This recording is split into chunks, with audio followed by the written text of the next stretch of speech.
Hey guys, welcome to another video, Purple Political Talk here, with another video of Purple Projection Podcast, and we also have our co-host, Unbiased Election Projections.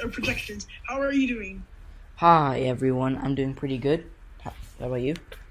Yeah, I'm doing great. So this is a very cool episode we have for you guys today. So last week we talked about the Senate races and policy issues, and this week we're going to be talking about the future of elections. So the 2020, post-2020, I guess, and the 2024 election. So what candidates were running, how would things change, and the dynamics. So I first of all want to say hi guys, what's going on. So please like and subscribe if you're not yet. So this is a very cool video. We do these weekly. They're released on Thursdays. So this is our Thursday thing. So you guys better be subscribed to see a lot of them more. So UAP, do you want to say anything to your followers? Yeah, hi everyone. Thanks for coming here to watch this. Me and Purple are so excited to bring you the 4th episode. We did have a bonus one, I think, on Sunday. But this is the 4th episode of the Purple Projections podcast. And we are excited to talk, a bit more long-term. The previous 3 episodes have been focused on 2020 in policy, but this will be a little bit more futuristic, and I know there are a lot of people who are thinking ahead to 2024 in what the political landscape will look like, so this is the episode for you. Yeah, so I really want to thank all of you guys for watching it. It's been a good series, and a lot of people have liked it, so we're definitely going to continue to renew it week by week to see how it goes. It's been going great, so why don't we get started? So the first thing we're going to ask ourselves, what will be the state of the nation in 2024 if Trump or Biden serves the 2020-2024 term? So how would the nation look different or similar, and how would those things change before we start talking about candidates and things like that? So, UP, do you want to start? Yeah, so I think that there are 2 scenarios, but neither one really has an effect on the candidates. So say Trump wins re-election. Trump cannot run for a 3rd term. If he wins re-election, he will be term limited. And if Biden wins the election, he's not going to run. He already said he's not, and he'll be 81 or 82 by the time that the 2024 rolls around. So yeah, he won't be running for a 2nd term. Now, if Trump's president, it'll be bad for the Democratic, or for the Republican Party, because in 2006, I'm going to compare this to George W. Bush. Their midterms were a referendum on Bush in the Iraq War, and that did not go so well. Democrats picked up, I think, 7 Senate seats, and they flipped the House of Representatives that year. And 2 years later, as we know, 2008 was a huge landslide for the Democrats. So if Trump wins 2022 and 2024 are going to be horrible for the Republicans. Now, if Biden wins, it's more of a toss-up because 2024 is demographic trends are 100% helping the Democrats.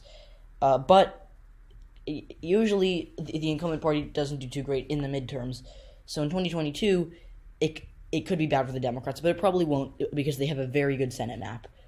So I think that it definitely does favor the Democrats. But again, Biden and Trump won't be in play for 2024 unless Trump does, shock everyone and lose in 2020, but then run 2024. Yeah, so I definitely agree with you here because, look, at this point in time, I honestly feel like the hatred for Trump and the general disapproval for Trump, I think it kind of could fade out when we get to 2022 in the midterms. Yeah, he's still going to be unpopular, but remember, after the 2nd term election, most presidents are sitting ducks. They're just sitting there signing stuff. The real big policy things need to be accomplished between the first 3 years of a presidency, which, we already passed that point. So, Donald Trump, at this point, if he wins, it's going to be a bloodbath because you're still going to have the Democrats, again, I guess, hungry for power because they haven't gotten the White House in, at this point, 8 years. And they'll probably win by big margins. Now, how could it be different? Economy is doing good.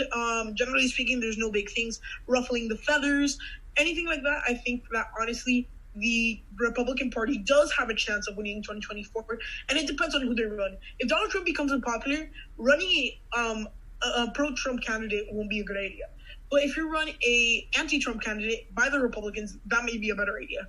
With Biden, it's also pretty tough because with Biden, you really don't know. Let's say he wins, and let's say his administration does well. Generally speaking, the person that's VP, they should be kind of favored to win the nomination. In this video, we're not going to include any candidates that were mentioned for VP. Nonetheless, we're going to look at it. And honestly, I think that Biden, the only thing that might hurt the Democrats is that his administration does either get nothing done or pretty much a very bad administration. So those are the things that can play out in this scenario. So UAP? Yeah, I do think that a Biden presidency would hurt the Democrats more than a Trump president, or more than 4 years of Trump, because again, I'm going to be honest, Joe Biden is not the future of the Democratic Party. He's there to beat Trump because Democrats cannot stand Trump, and they believe Trump is bad for the country, and he's the placeholder because we're experiencing the end of the moderate Democrats. Started with Bill Clinton, and they're coming to an end now. Democrats have ran moderate candidates in the past 6 elections, and that's coming to an end. But I'm not saying that I'm not saying that in 2024 they're not going to run a moderate, but the establishment Democrats are basically fading away, and Joe Biden is the last of that kind of era for the Democrats. So 2024 is a whole new era, and Joe Biden is a placeholder. He's there to beat Trump and kind of have a return, like a return to politics as usual, basically. Yeah. So, yeah. So, guys, I just wanted to let you know, for example, this topic of is a Biden presidency good for the Democrats? When we were planning a topic for this podcast episode, it came up when me and UP were discussing it. And I honestly think that for the Democrats, I think the best thing they could do is not invest too much in the presidential race and just let it go how it would go, and focus a lot more on the congressional races.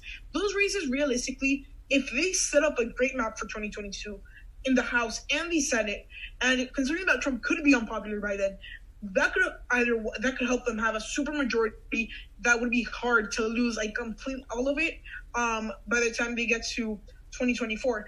And a Biden presidency really won't do anything, and if anything, it would get a lot of the progressive mad, and it probably would get a lot of the conservatives mad. So you would have a very big movement, anti-Biden movement. So I think that's where we should leave it for this topic, because I mean, this election would be impactful to 2024. And however the next administration, whether it is Trump or Biden, how they handle different issues, that's really going to matter. So this is what we think of this issue, and let's move on to our candidates. So the format of this video is that we chose 4 different candidates, 2 Republicans, 2 Democrats. We each chose 1 Democrat and 1 Republican, and we're going to talk about the 4 prospective people that they should run, their upsides or benefits, and kind of their things that would bring them back. So we're going to begin by going with our Democrats. So UAP, do you want to start with this one? You chose this one. Okay, so I chose Gavin Newsom for a few reasons. Now, Gavin Newsom is the governor of the largest state in America, and he's kind of an Obama-type Democrat where he isn't moderate or progressive, and he would do a pretty good job of, say he's the nominee in 2024, unifying the party. So, he's the current governor of California, largest state in America. He's the former the lieutenant governor of California, and he was the former mayor of San Francisco. So he is certainly not really a newcomer to politics. And I'm going to start off kind of with the pros. And I already mentioned one is that he unifies the Democratic Party. And also, I think that he kind of he has appeal to all groups. Now he is establishment, which probably isn't going to help him, but he has appeal to Latinos. They voted for him in overwhelming numbers in the 2018 midterms against a fairly strong conservative challenger who I really thought had a very good chance at getting over 40% of the vote. And in fact, most sources rated the California governor election as likely Democratic, so it was somewhat competitive. Some people thought it was going to be competitive. It was not. Newsom, he won by, I think, 23 points over John Cox. So, and he got a lot of support from the black vote and the Hispanic vote. He also did do, for a Democrat, very well with the white vote and won college-educated voters in overwhelming numbers. So he does have appeal to a lot of people, and I think that is what makes him a good candidate for 2024 for the Democrats. Yeah, so with Gavin Newsom, I mean, I think another big benefit that he has is that he's kind of an experienced politician and he's quote unquote young. So you might notice that right now he's 52 and he's going to be 56 by the time that he becomes president or runs for president, supposedly. But I mean, just looking at him, he looks like he's a lot younger, and that really might help with getting some voters out with the charisma and things like that. He's a very charismatic person, and just seeing some of the races and some of the initiatives that he's put out in California, um, you can tell that he has very good policies, and everyone really supports him. So we know that he's very popular and he appeals to all these different groups of voters.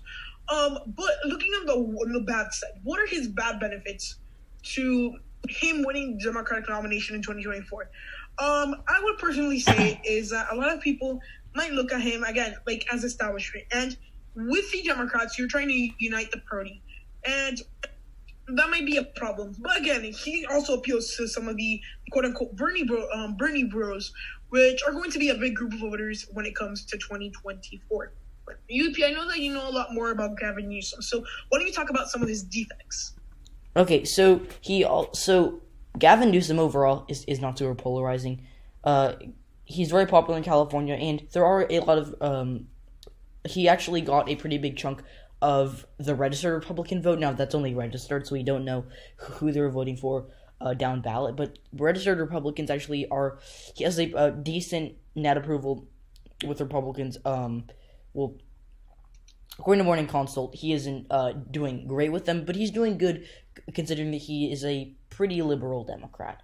But again, he's not super progressive, and I think that he would do a good job of getting the Bernie Bros over. However, the Bernie Bros are, as we know, very picky with their candidates. They wouldn't support, a lot of them wouldn't support Elizabeth Warren. A lot of them didn't, well, most of them didn't like Kirsten Gillibrand.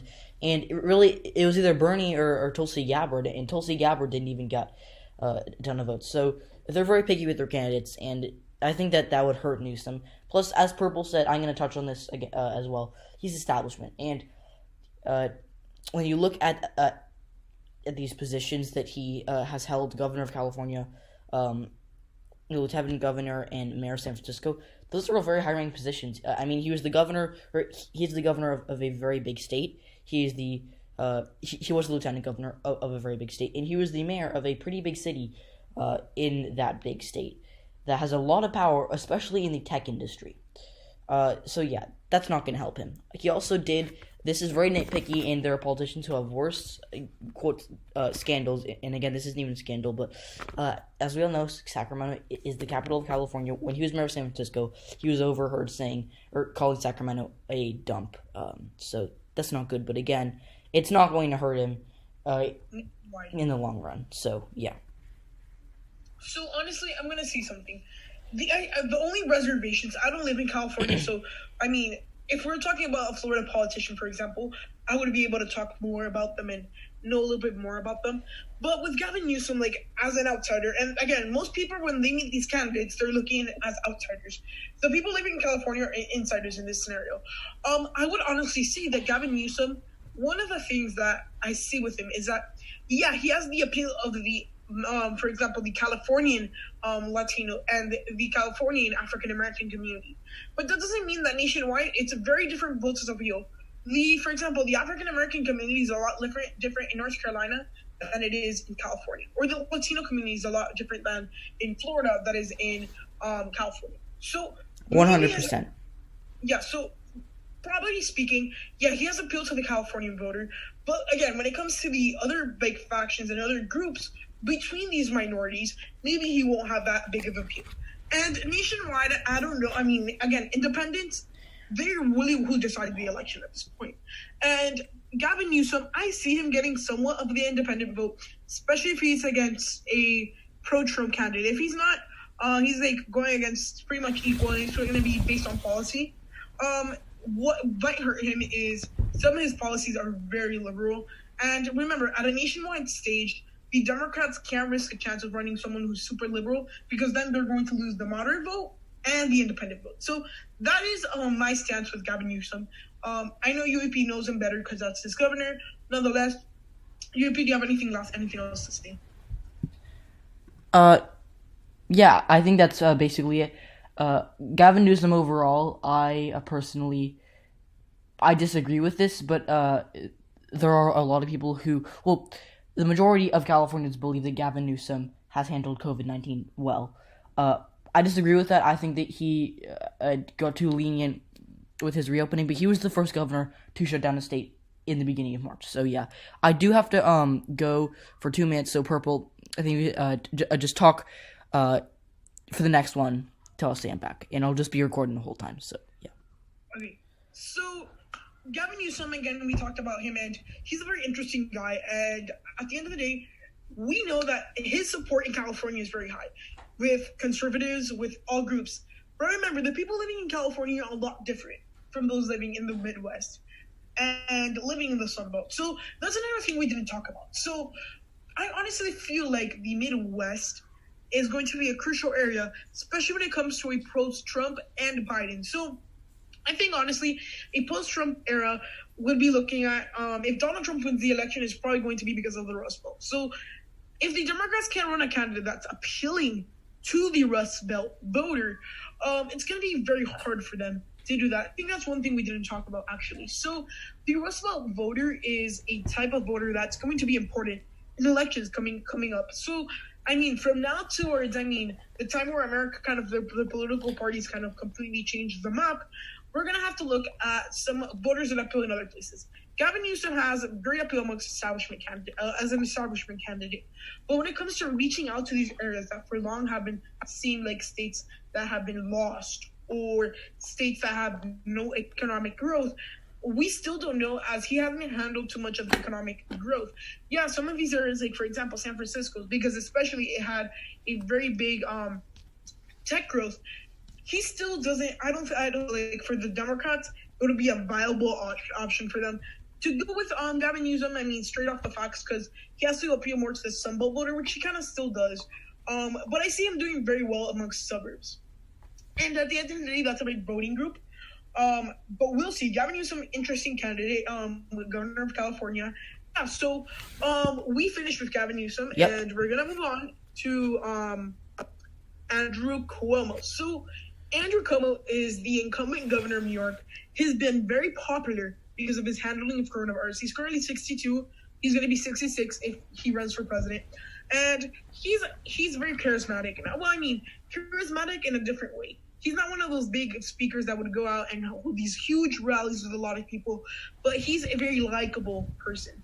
He was also former Attorney General from New York, and he was former HUD Secretary under Clinton. So with him, the only things I see is that, one, he's very, very establishment.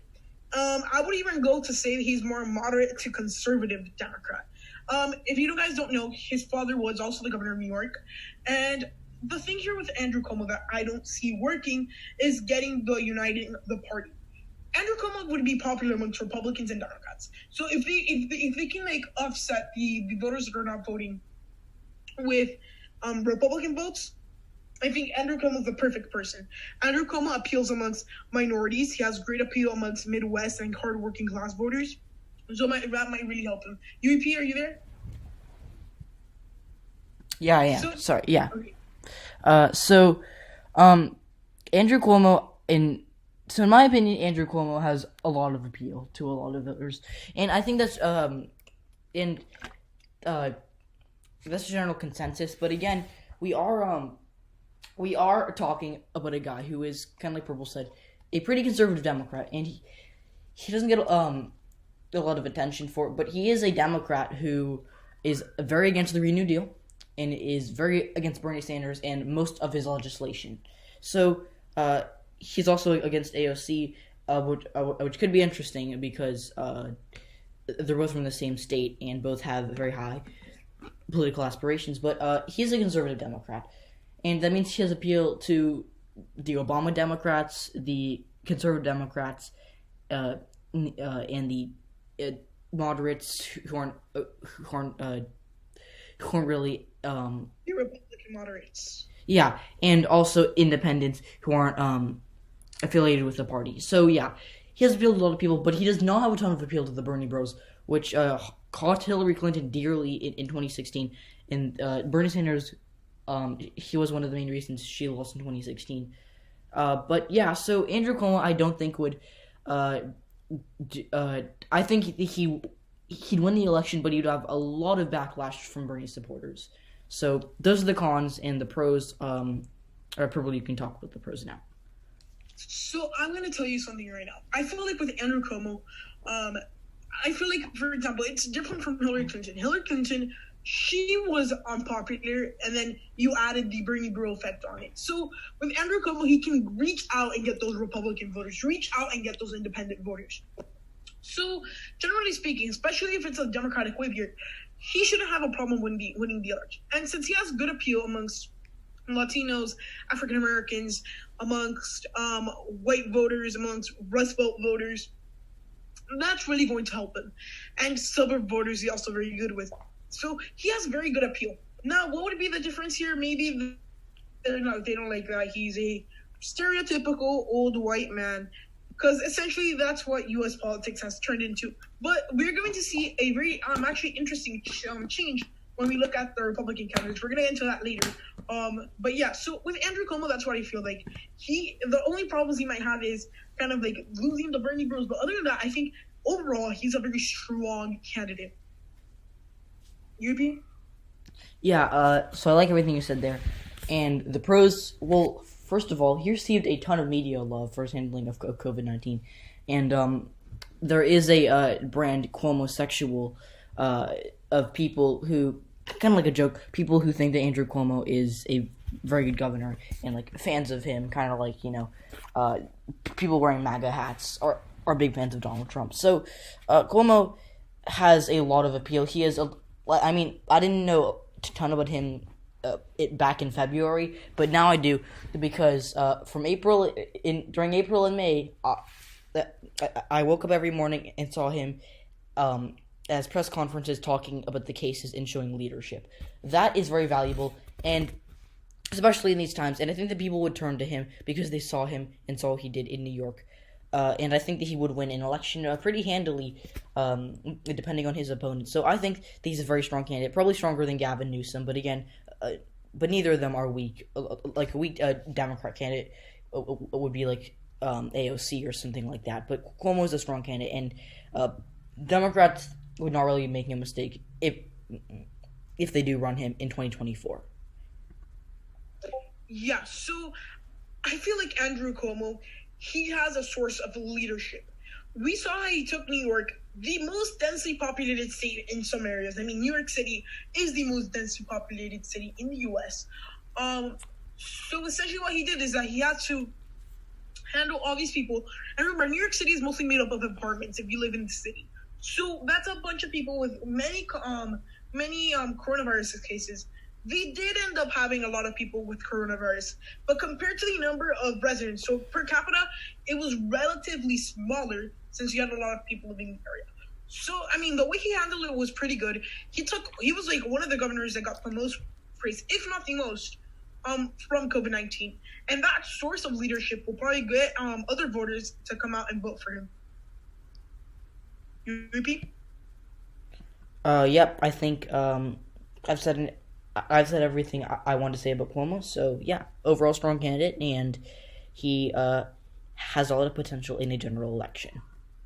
Yeah, so Cuomo's very interesting, and we're going to move on to our Republican candidates. So before we begin, I just want to say, very ironically, I feel like the Republican candidates that we chose can be seen like they look like more of Democrat, like a candidate that Democrat will run, if it weren't for like the policy issues, compared to what like they usually do run. So let's begin, and we have Josh Hawley. So UP. Okay, so I picked Josh Hawley for quite a few reasons. He's a rising star, and he is, without a doubt, going to be the future of the Republican Party. Him, John James, and like maybe I don't know, maybe no. Well, I'm thinking of Democrat, or sorry, I'm thinking of conservatives from the Midwest. So yeah, him and John James are probably like the top two, but I chose Hawley because he's actually won a Senate race before. unlike John James. And again, John James, he ran in a blue state and came pretty close, whereas Hawley ran in a red state against an unpopular incumbent. So in 2018, he unseated Claire McCaskill, the senator from Missouri. She was unpopular by the time that the election rolled around. She was a conservative Democrat, so she did come close to winning, but she lost by, I think, 5 or 6 points. So it wasn't a squeaker, but it was still pretty close for Missouri.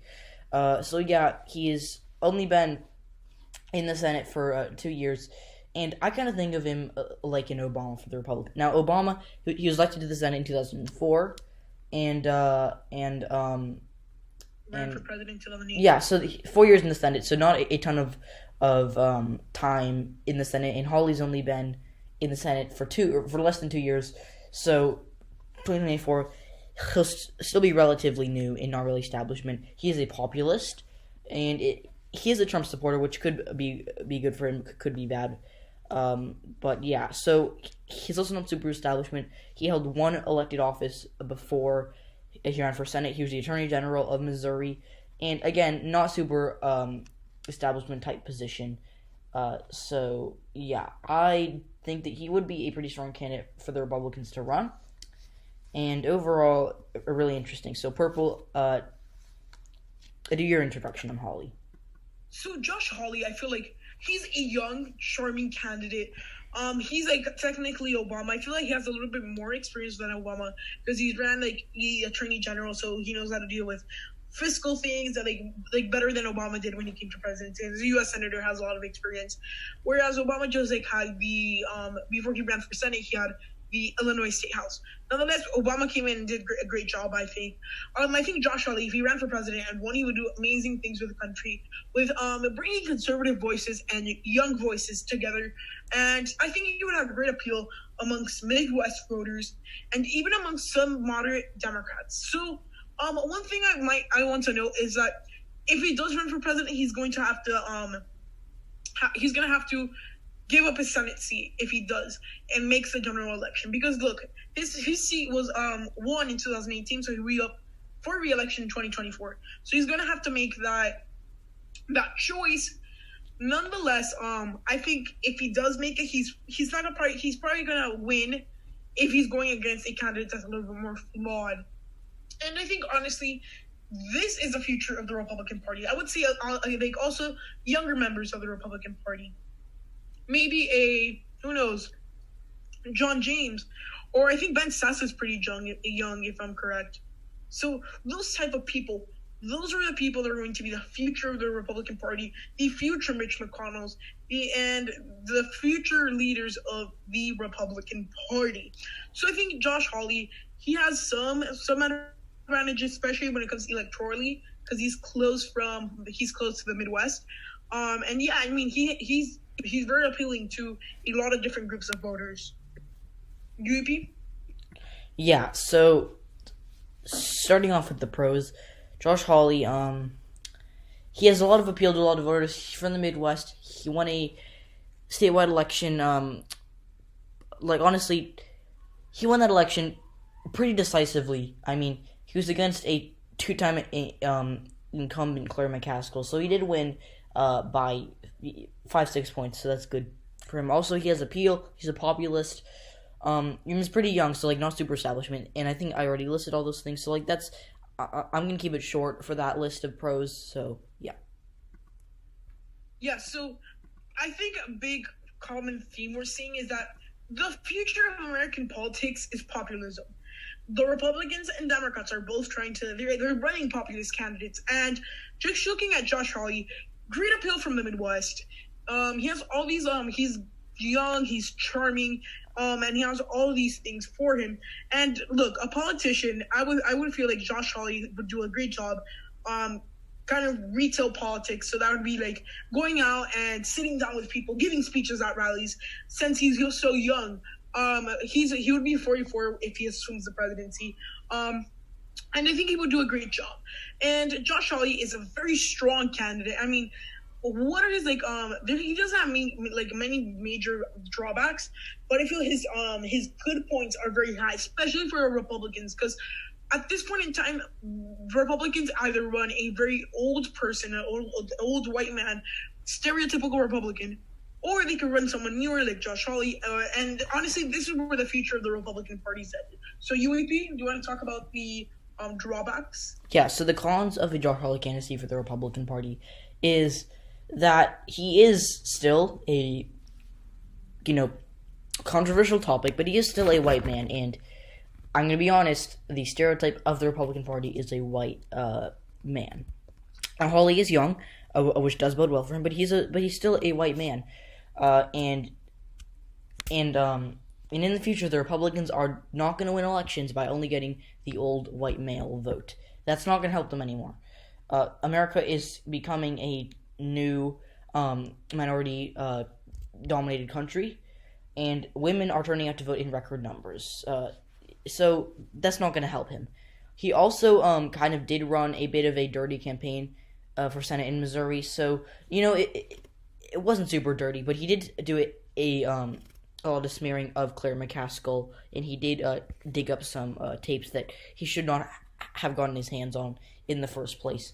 So yeah, but other than that, I honestly think that's basically it for the con. So only two major flaws, but again, not too many scandals compared to the scandals that our candidates have right now.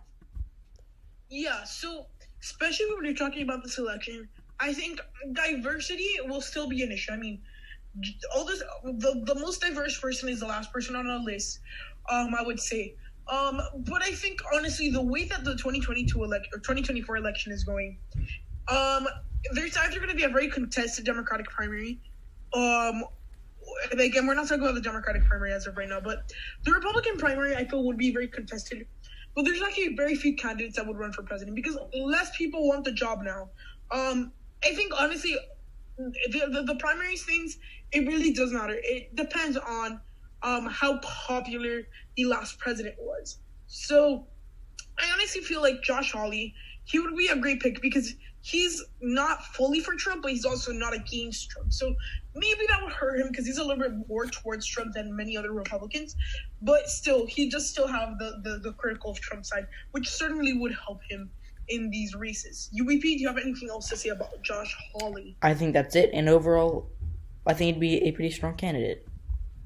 Yeah, so that was Josh Hawley. We're going to move on to Nikki Haley. And it's my bad. I forgot to change her name. It says California. It's actually South Carolina. That is my bad. So Nikki Haley, I chose her. She's a young Republican, quote unquote, compared to other Republicans. She is former ambassador to the United Nations, and she's a former governor of South Carolina. What I understand is that many people don't like her in South Carolina, but nationwide, she would be a very good politician. She's somewhat moderate, and she's actually might be somewhat liberal. She's very establishment Republican. She had connections to the Trump camp. She moved out, and she honestly brings great things for the Republican Party, as she would bring on the new movement of Republicans. This is to show that not all Republicans are old white men. And I think that she has great policies, and she stood for what she wanted in the UN. So I think that would be a great point. She's currently not a big political figure in the United States, maybe like Cuomo was, but still, she still does have a very big dominant group of support. So, UEP? Yeah, so unlike our previous three people, Newsom, Cuomo, and Hawley, Nikki Haley currently does not have any elected office. Now, she was the former ambassador to the United Nations under Donald Trump, and she was the former governor of South Carolina. So she has held political offices before, and she is kind of an establishment, candidate. So I don't think that really bodes well for her, but she is a woman, and that kind of goes against stereotype of Republicans, and she is, she's relatively young for a politician. 48, she'll be 52 by the time that she runs. So yeah, overall, I'd say that she's a pretty strong candidate for the Republicans, but her establishment type of aura, I guess, is probably going to come bite her in the back. And she's not a populist, unlike Josh Hawley. And I think that the future of the Republican Party if they want to have even the slightest chance at winning elections, it's going to be populism, and Haley doesn't represent that. So now we're going to move on to our pros with purple. So I feel like honestly, Nikki Haley has her drawbacks, but I think she would appeal. Okay, although she may not be a populist, she would appeal very well to the women voter, to the suburbs. But so I mean, she's the perfect candidate for the suburbs, and that is a group the Republicans need to take back if they want to win elections in the future. Nikki Haley, like you said, is not a populist, and populism only will get you somewhere. But I feel like she has some good policies, and after she left office from the Trump administration, she's become very, very bipartisan and kind of moderate. So if you put her on the ideological scale, she would be anywhere from like moderate to like center right, so center Republican. And I think that's really going to help her when it comes to appealing to the suburbs, because that's exactly what a suburban voter looks like. And her policies they're not as radical, and I think a lot of voters are voting on radicalism.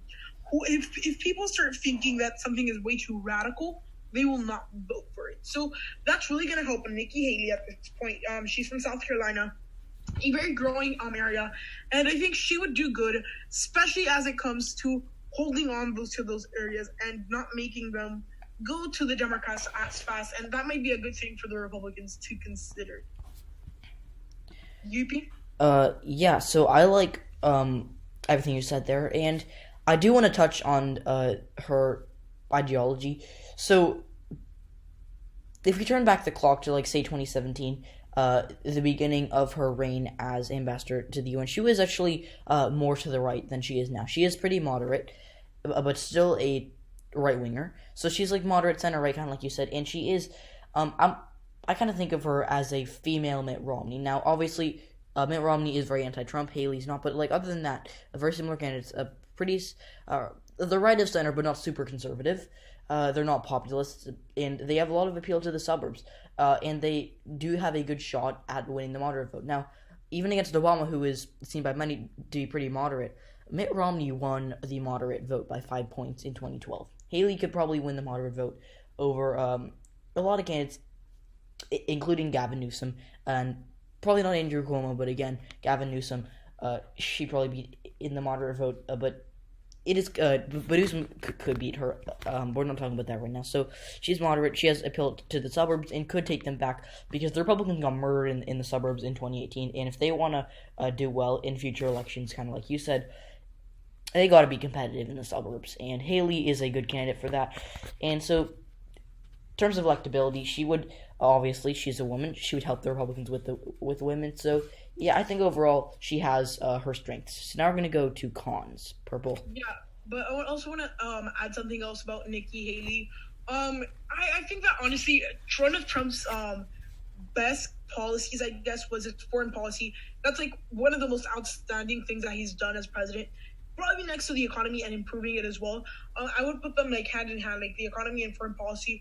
And Nikki Haley is for the most part, like a lot of the Trump foreign policy, Nikki Haley is responsible for it. So maybe that would get her some votes, because she has stopped many conflicts. She kind of ended some of the wars in other places, and she's done many things. Especially, for example, she's done very good diplomatic work in areas like Latin America and the Middle East. So that might really help her, because again, as ambassador to UN, she was one of the head of Trump's foreign policy, and I think that's one of the redeeming things of this administration. So going on to her cons, or do you have anything to say about that? Okay, so Haley is establishment, neocon, and it's pretty striking to me how, like, the Republicans in terms of 2024, I cannot think of a more establishment type candidate other than maybe Mike Pence. But even then, I think Pence is not worse than Haley in terms of establishment. That's not gonna help her. She's not. She also isn't a populist, and probably wouldn't do too well in the Midwest. And the Midwest is kind of on the uptick for the Republicans, but still, Haley probably wouldn't win it. And if she went against Newsom or a Cuomo for the Democrats, she probably would not win the election because of her stance on many issues, including the economy. She's not a populist, and she doesn't she doesn't really reflect the America First mentality that a lot of these Rust Belt voters want in their lives, I guess. Yeah, so Nikki Haley, she has the reading qualities, but when it comes to her drawbacks, I guess it would be that with the Republican Party, she is going to split a lot of the support because she's not as right wing, and that's what Republicans like. So maybe getting through her primary is going to be a little difficult, but if she chooses the right vice president, getting through the general election will be a breeze. I feel like Nikki Haley is a very strong candidate. She's probably, I would say, when it comes to the best candidate. So She for should the pick John Democrats, it's James. probably Andrew Cuomo. For the Republicans, I would say it's first Josh Hawley. But when it comes between Newsom and Nikki Haley, they have very similar things. Like they have very similar issues that they're facing and drawbacks. So that's my opinion of Nikki Haley. I think she's very likable. Nonetheless, I mean, everyone else can have their own opinion. So, UP, anything else about Nikki Haley? I think that's it for me. So this was the last person we had on our list. So, guys, I hope you enjoyed the video. So, this is our episode 4 on the 2024 presidential election, a post-Trump / Biden USA. So, guys, we're both really close to reaching 250 subscribers. Can we get Purple Political Talk and UEP to get to 250 subscribers? Can we do it? I think we can. Guys, remember to like, subscribe, and turn on post notifications. We have great things coming soon. UEP, do you want to say anything? Yeah, so thank you guys for watching this video. Me and Pro did work really hard on this.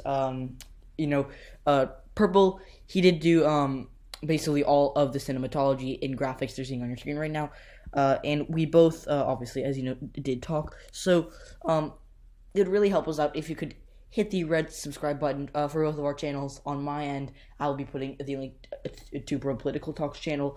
He has very unbiased content. And if you are subbed to Purple and not me, or are just a regular Purple viewer, I do hope that you'll give me a chance and go over to my channel. Check me out. I do post videos daily. So, I appreciate all the time that you guys are taking to watch this episode, and I hope to see you guys next week. And I want to give a special shout out to the people in the premiere chat. It's always fun to chat with you guys. And I've never, I don't mention you guys in my videos, but I know you're always there because I always premiere my videos.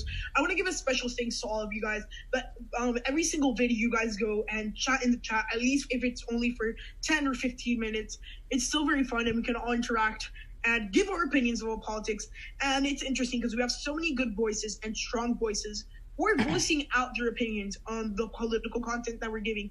So, guys, remember, this political series, Purple Projection Podcast, we've been working on for a long time, right? UEP, I mean, it's a lot of work. We have to plan. We have to, look at the candidates or what we're going to project. I have to make the cinematology. UEP takes care of, giving me kind of the outline for what we're doing. And it's a very interesting podcast. And I know you guys enjoy it. So, if you guys really do enjoy it, smash that like button. Can we get...